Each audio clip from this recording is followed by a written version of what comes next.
Episode 8 start ہوتی ہے اور ایک ہائر آفیسر کو دکھایا جاتا ہے جو آفیسر ڈیوس سے انویسٹیگیشن کر رہا ہوتا ہے اور کہتا ہے رپورٹ کے علاوہ تم مجھے بتاؤ کہ کیا ہوا۔ ایلی بتاتی ہے کہ باکسنگ کلب میں کوئی عام انسان سینیٹر کو اپنے ہاتھوں سے نہیں مار سکتا، یقیناً وہ ریپلیکنٹ ہو سکتی ہے۔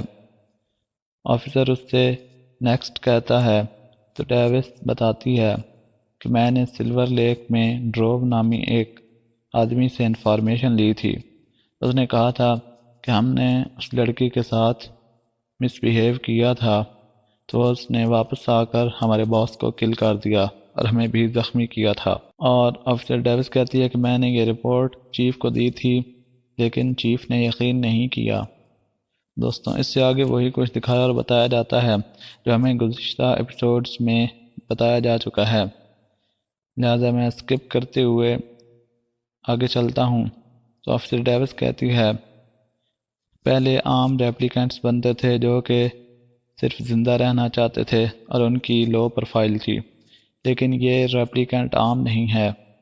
وہ کہتی ہے ریپلیکنٹ نے بتایا تھا کہ ان کا جانوروں کی طرح شکار کیا جا رہا تھا اور یہ سب کچھ اس نے شروع نہیں کیا۔ افسر ڈیوس کہتی ہے کہ یہ تمام کلنگ رینڈم نہیں ہیں بلکہ اس نے سب کو کسی وجہ سے ٹارگٹ کیا تھا اور یہ سب کچھ اس کے لیے پرسنل تھا۔ اور میں نے دوبارہ سے انویسٹیگیشن کی تو مجھے پتہ چلا کہ ہوپر نیویڈا ڈیزرٹ گیا تھا اور انہی دنوں چیف اور اس کی وائف بھی ویکیشن پر تھے، اور سینیٹر بینسٹر بھی، مجھے یقین ہے کہ وہ بھی وہاں پر موجود تھے۔ آفیسر کہتا ہے کہ ڈیزرٹ جا کر دیکھتے ہیں کیا ملتا ہے۔ پھر وہ دونوں ڈیزرٹ جاتے ہیں، وہاں پر انہیں کچھ باڈیز ریت میں دبی میں نظر آتی ہیں۔ پھر وہ واپس آتے ہیں تو راستے میں آفیسر کہتا ہے میں ٹیم کو بھیجتا ہوں، وہ انہیں آئیڈینٹیفائی کریں گے اور ان کی باڈیز کو اٹھا لائیں گے۔ افسر ڈیوس کہتی ہے میں سرپرائز نہیں ہوں گی اگر ہاپر کی باڈی بھی اسی جگہ مل جائے۔ دوستوں، میرے چینل کو سبسکرائب کریں اور اگر یہ ویڈیو پسند آئے تو کمنٹس میں لازمی بتانا۔ شکریہ۔ ایپیسوڈ 9 سٹارٹ ہوتا ہے اور ایک بوڑھے آدمی کو دکھایا جاتا ہے جس کا نام نیندر والیس ہے، ہم اسے والیس کہیں گے، جو کہ اپنے سیکیورٹی آفیسر سے بات کر رہا ہوتا ہے۔ آفیسر کہتا ہے کہ آپ کو پریشان ہونے کی ضرورت نہیں۔ والیس کہتا ہے تم نے بتایا تھا کہ میں پینٹ ہاؤس سے باہر نہیں جا سکتا اور کہتے ہو کہ پریشان ہونے کی ضرورت نہیں ہے۔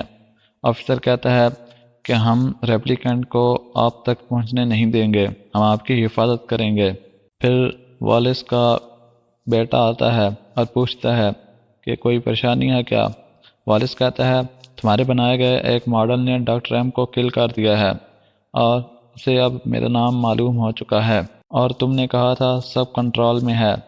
بیٹا کہتا ہے کیا آپ نیچر کو کنٹرول کر سکتے ہیں، اور گڈ بائی کہہ کر وہاں سے چلا جاتا ہے۔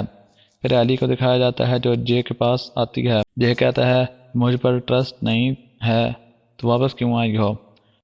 ایلی کہتی ہے مجھے تم پر ٹرسٹ ہے اور میں نیندر والیس کو کل کرنے جا رہی ہوں۔ ڈال ہنٹ کا آئیڈیا اسی کا تھا۔ جے اسے روکنے کی کوشش کرتا ہے لیکن ایلی اگنور کر دیتی ہے اور کہتی ہے میں نے تم سے مدد نہیں مانگی، اور وہاں سے چلی جاتی ہے۔ پھر ایلی کو دکھایا جاتا ہے جو کسی نہ کسی طرح بلڈنگ میں انٹر ہو گئی ہوتی ہے اور دو گارڈز کو بے ہوش کر کے ایلیویٹر میں ہوتی ہے، کیمرے کو ڈسٹرائے کر دیتی ہے۔ یہ دیکھ کر سیکیورٹی آفیسر دروازوں اور ایلیویٹرز کو لاک ڈاؤن کا آرڈر دیتا ہے اور پھر سب کچھ لاک ہو جاتا ہے، اور پھر ایلی کو کچھ گارڈز گھیر لیتے ہیں۔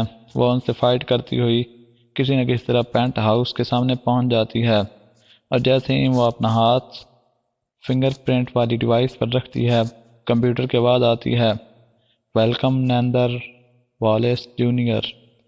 ایلی اپنے ہاتھ کو دیکھتی ہے، دروازہ اوپن ہوتا ہے، ایلی اندر جاتی ہے اور تھوڑی سی فائٹنگ کے بعد آخر کار والیس کو مار ڈالتی ہے، اور اس بیچ خود بھی کافی زخمی ہو جاتی ہے۔ پھر وہاں پر سیکیورٹی آفیسر اور گارڈز آ جاتے ہیں اور ایلی پر فائرنگ کرتے ہیں، لیکن ایلی بھاگتے ہوئے کانچ توڑ کر باہر جمپ کر دیتی ہے، اور یہاں پر ایلی نیچے گر رہی ہوتی ہے۔ تب انٹری ہوتی ہے جے کی، جو کہ موٹر ایئر پر ہوتا ہے اور ایلی کو پکڑ لیتا ہے اور اسے لے کر چلا جاتا ہے۔ یہیں پر ہمارا ایپیسوڈ فنش ہوتا ہے۔